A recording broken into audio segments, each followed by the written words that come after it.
예, 3월에 증시 흐름이 조금 약할 거로 생각은 했지만 불안 또 합니다. 매주 월요일 이종우 주식평론가와 함께 시장에 대한 이야기 하고 있습니다. 어서 오십시오. 예, 안녕하세요. 월요일 날 오시는 게 좋습니다. 왜냐하면 한 주를 시작하면서 제일 좀 궁금한 그런 상황이 많은데요. 아, 그래요? 그러니까요. 이제 경기에 대한 우려들이 계속해서 나오고 있는 상황이고, 예. 이 지표들이 쇼크로 나오는 게 좀 툭툭 튀어 나오고 있는 상황인데요. 예, 그렇죠. 경기 얘기 좀 봐주시죠. 예, 먼저 유럽서부터 네. 그 말씀을 드리게 되면요. 지난주에 유럽은행이 금리 정책 이런 부분들을 조금 변경을 했습니다. 네. 그 예금 금리를 마이너스 0.4%로 그다음에 한계 대출 금리를 0.25%로 동결을 했고요. 그 더 큰 부분은 당초 9월 달로 예상돼 있던 기준금리 인상 시기를 12월 달로 미뤘습니다. 네. 제 생각으로는 사실상 유럽에서 금리 인상이라고 하는 것은 이제 힘들다. 물 건너간 거 아닌가라는 생각이 들고요. 네. 그다음에 9월 달서부터 3차 목표물 장기 대출 프로그램이라고 하는 것이 시행이 되는데요. 이거는 중앙은행이 은행에다가 마이너스 금리로서 대출을 해주고요. 그렇게 되면 민간의 대출이 굉장히 확대될 수 있지 않겠습니까? 그래서 시행하는 정책인데 여태까지 2번 했습니다. 2017년 말을 마지막으로 해서 시행이 안 되다가 네. 이제 다시 도입을 하게 된 그런 상태인 거죠. 어떻게 보게 되면 굉장히 완화적인 정책을 폈다라고 볼 수가 있는데 이렇게 완화적인 정책을 피게 된 가장 큰 이유는 경기가 안 좋기 때문에 그렇습니다. 작년 12월 달에 올해의 유럽의 경제 성장률을 1.7% 정도로서 전망을 했거든요. 그게 불과 3개월 사이에 1.1%로서 지금 낮아져 있는 상태입니다. 너무 그러니까 조정폭이 컸습니다. 예, 조정폭이 예. 굉장히 크죠. 예. 그러니까 아무튼 상당히 예상보다는 경기가 안 좋다라고 이렇게 볼 수 있는 그런 부분들인데, 네. 자 이제 우리가 한번 생각해 볼 필요가 있는 부분들이 왜 경기에 대한 전망이 이렇게 나빠졌을까라고 하는 부분들입니다. 네. 가장 크게 위험하다라고 생각될 수 있는 부분은 과연 유럽 경제가 자생력을 갖고 있느냐 하는 부분들이 가장 큰 문제가 될 수 있다라고 볼 수가 있죠. 지난 10년 동안에 걸쳐서 굉장히 오랜 시간 동안의 저금리와 그다음에 많은 유동성을 공급하는 정책을 폈는데요. 이런 정책을 피다가 보니까 경제가 스스로 일어날 수 있는 힘 자체는 별로 그렇게 많지 않은 상태고 외부로부터 어떤 도움이 오게 되면 조금 회복이 됐다가 네. 그 도움이 끊기게 되면 다시 내려가고 이러는 형태가 된 게 아니냐라고 하는 것이 가장 큰 우려가 되고 있는 그런 시점이다라고 생각할 수 있거든요. 네. 만약에 이렇게 돼서 유럽의 경제가 좋지 않은 상태다라고 하게 되면 앞으로 유럽 경제가 올라서는 데 상당히 시간이 걸릴 수밖에 없다 이렇게 볼 수밖에 없죠. 유로존은 참 생각보다 부진하고요. 올해 이제 있을 수 있는 다가올 수 있는 소위 또 불안, 회색 코끼리 가운데 하나가 유럽이라는 얘기는 여러 차례 했습니다. 유럽뿐만 아니라 근데 이제 지표 쇼크 나오는 게 이제 금요일 중국의 수출 지표가 쇼크 있었고요. 미국의 고용 지표도 안 좋았고 이게 꼭 유럽만의 문제는 아닌 듯합니다. 예. 예, 그렇죠. 어떻게 보게 되면 말씀하셨던 네. 것처럼 여러 나라들이 동시에 지금 지표가 안 좋아지는 상태이기 때문에 네. 이게 세계 경제 전체의 하락이 현실화되고 있는 것이 아닌가라고 하는 것에 대한 우려를 일으키기에 충분하다라는 생각이 드는데요. 잠시 한번 말씀드리게 되면 중국의 수출 증가율이 마이너스 20%를 기록을 했고요. 그다음에 미국의 고용이 2월 달에 2만 명 정도 늘어나는데 그쳤습니다. 1월 달에 30만 명이 늘어났던 것에 비해서는 굉장히 줄어들었다라고 봐야 될 것 같고요. 12월 달에 고용이 안 좋을 때 이게 일시적이다라고 얘기를 했었거든요. 1월 달에 좀 좋아져서 역시 일시적이다라고 얘기를 했는데 2월 달에 또 안 좋아지는 형태가 되지 않습니까? 그러니까 경제 지표라고 하는 것이 이렇게 우리가 살펴보면 나쁜 것이 여러 군데에서 계속 나오게 되면 뭔가 이유가 있다라고 봐야 되는 거거든요. 그런 면에서 좀 이 지표가 좀 우려스럽다라고 볼 수가 있고 미국의 경기 선행 지수가 작년 1월 달서부터 하락을 하기 시작을 했습니다. 그동안에 이제 경기하고 그다음에 또 주가를 서로 비교해 보면 경기가 나빠질 때, 즉 경기 선행 지수가 떨어질 때 주가가 올랐던 경우가 별로 없었습니다. 2011년서부터 12년 동안에 경기 선행 지수가 내려갔었는데 그때 역시 보면 이제 주가가 쭉 올라가는 대세가 상승하는 기간 동안에도 약했고요. 그다음에 2015년에서 16년에도 마찬가지다라고 볼 수 있습니다.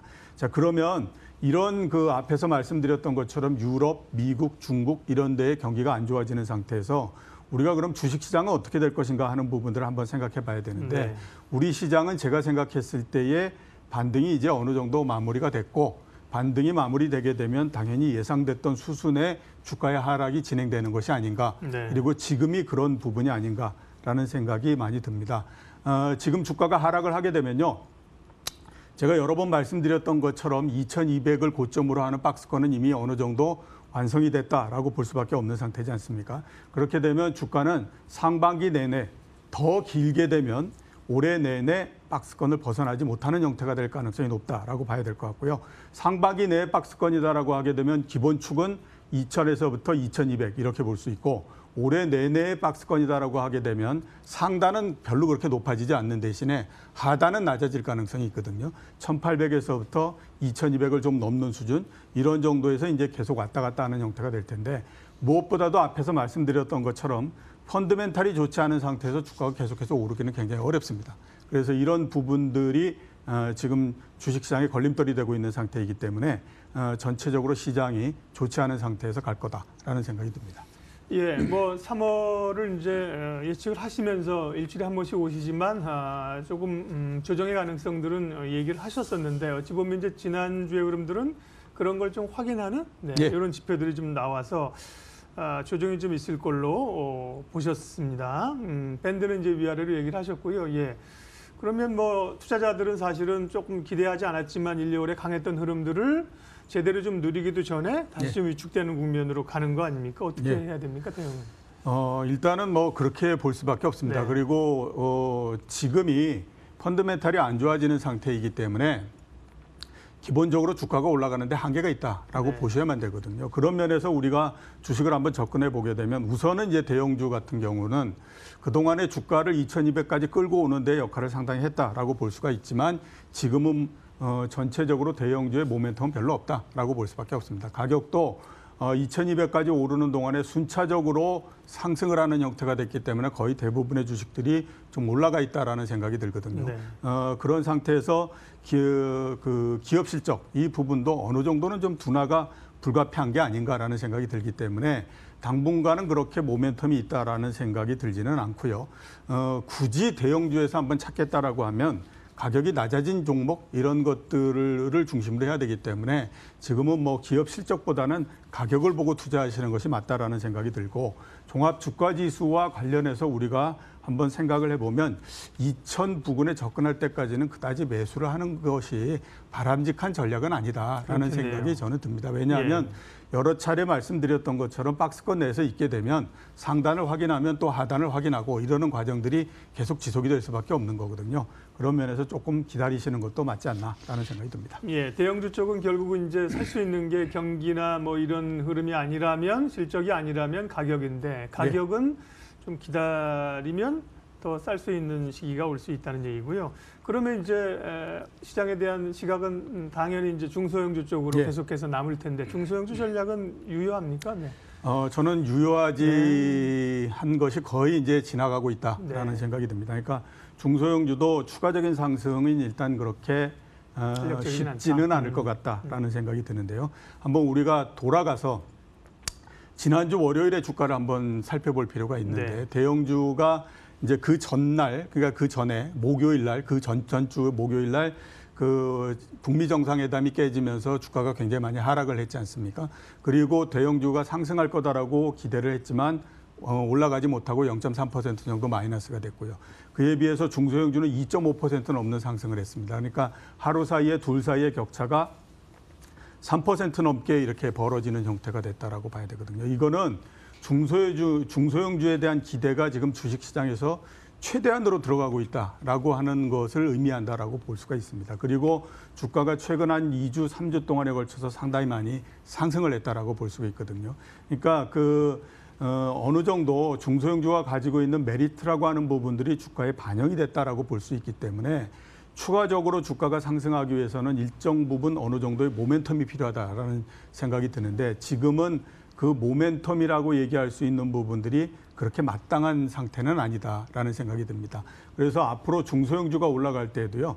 여태까지 어떤 테마나 업종 이런 것들을 만들어서 이렇게 올라가던 형태에서는 상당히 벗어날 가능성이 높고요. 그냥 산발적인 매매가 계속될 가능성이 높습니다. 자, 그러면 우리 한번 생각해 보면 개인 투자자들이 산발적인 매매가 이루어지는 것에서 그 종목을 쫓아간다는 거 굉장히 어렵죠. 왜냐하면 그렇죠. 매기가 확 퍼져버린 상태이기 때문에 지속성이 약할 수밖에 없거든요. 네. 그래서 이게 괜찮을 것 같은데라고 해서 접근하게 되면 이 주가가 그냥 하락해버리는 그런 형태가 나오기 때문에 뭐. 예. 예, 제가 봤을 때는 중소형주도 이제는 그다지 좋은 대안이다라는 생각은 안 든다라고 볼 수 있습니다. 그러게요. 예, 대형주야 어쨌든 뭐 시장이 돌아 나오기까지는 확인할 게 많다는 거고 중소형주에 대한 시각들은 그나마 상당히 기대감이 있었는데 그것도 예 그렇게 이제 에너지를 좀 소진한 듯한 느낌 말씀하셨습니다. 예. 그러면 어쨌든 시장은 뭔가 좀 새로운 모멘텀들을 기대하고 있는데요.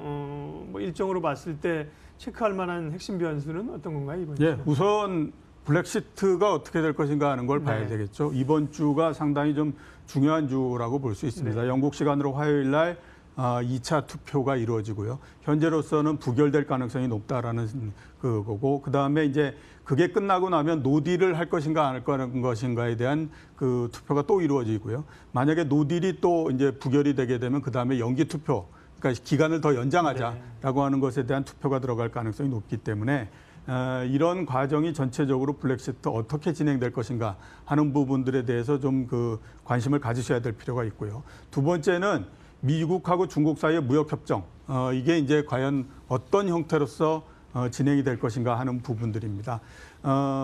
전체적으로 잘 타결이 난다고 하더라도요, 주가에 미치는 영향은 그렇게 크지 않을 거다라는 생각이 듭니다. 왜냐하면 그동안에 이 부분들이 꾸준히 계속해서 주가에 희석된 영향도 있고요. 또 하나는 지금이 주가가 하락하는 기간, 즉 펀드메탈이 안 좋아지면서 주가가 내려가는 기간이기 때문에 타결이 난다고 하더라도 미치는 영향 그렇게 크지는 않는 반면에 만약에 타결이 나지 않는다라고 하게 되면 주가는 단기적인 그 불안정 이 부분들은 불가피하다라고 볼 수밖에 없거든요. 어차피 시장이 안 좋은 상태에서는 악재의 영향력이 증폭되기 때문에 그렇습니다.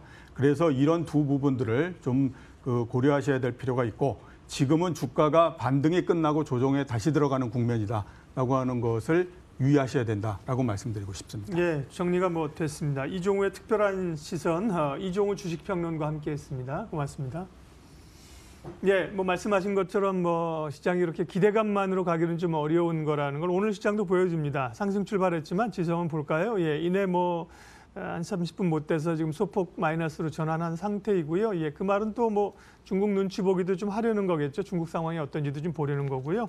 예, 오늘도 역시 뭐 체크를 좀 해야 될 것 같습니다. 출발 마켓 온 오늘 순서는 여기까지 하겠습니다. 함께 해주셔서 고맙습니다.